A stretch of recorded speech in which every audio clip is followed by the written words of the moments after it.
Hello kay Danner Macasiano. Salamat sa iyong suporta kaprakti. Ang bawat muscle part ay dapat i-train o i-workout ito ng 2 beses kada linggo na may pagitan ng 2 hanggang 3 araw bago ito uliting gawin.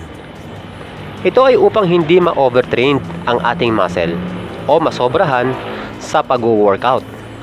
Dahil kapag na-overtrained ito, mabagal ang paglaki ng muscle at ang masaklap nito, hindi talaga ito lalaki. Pero pagdating sa abs, pwede itong i-workout araw-araw para mabilis ang paglitaw ng 6-pack abs mo. Halimbawa, kapag malaki ang tiyan o mataas ang body fat sa iyong tiyan, mas mabilis naliliit ang tiyan kapag inaraw-araw mo ang abs exercise. Totoo nga ba ito? Maling-mali ito mga kaprakti. Ang abdominal muscle o abs ay walang pinag-iba sa chest, back, legs, triceps at iba pang muscle group. Kaya kung paano mo i-train ang iyong chest, ay dapat ganito rin ang gawin mo sa iyong abs. Ang paggawa ng abs workout araw-araw ay mauuwi sa overtraining dahil wala itong panahon para ang muscle ay ma-repair o walang muscle recovery. Yun nga lang, 4 times a week na pag-train sa abs ay napakaliit ng tsansa na lumaki ang abs mo lalo na kapag inaraw-araw mo ito. Pero tandaan nyo, ang pagkakaroon ng 6-pack abs ay hindi nakukuha sa pamamagitan ng abs workout lamang. Dapat may kasama itong tamang diet, at ang diet na dapat mong sundin ay weight loss o fat loss diet. Maaaring itanong nyo, teka, papayat ako nyan. Tama mga kaprakti, papayat talaga kayo kapag gusto nyong lumabas ang inyong 6-pack abs. Ang totoo nyan, kahit hindi tayo mag-abs workout, mawala lang yung taba mo sa katawan, meron ng lilitaw na 6-pack ab dyan Ibig sabihin, natural na sa atin ang pagkakaroon ng 6-pack abs. Kaya akala mo lang na wala ka nito ay dahil natatakpan ito ng taba mo sa tiyan. Kaya tayo nag-abs workout ay upang mas lumaki pa ang ating 6-pack.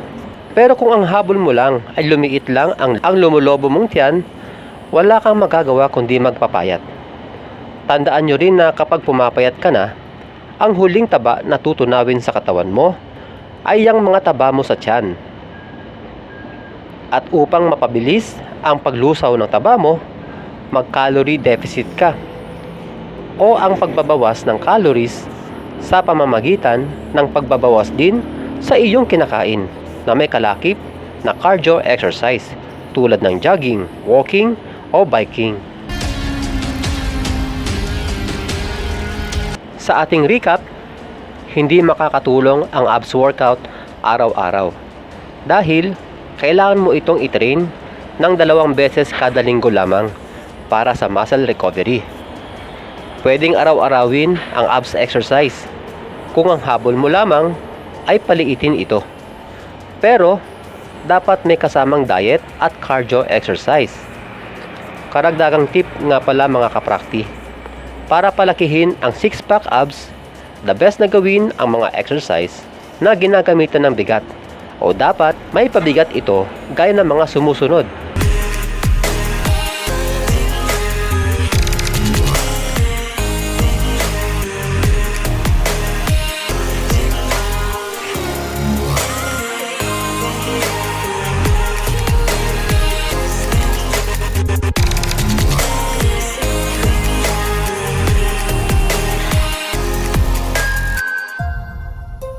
Rages around like an ocean in my head. Hanggang sa muli mga kaprakti, God bless!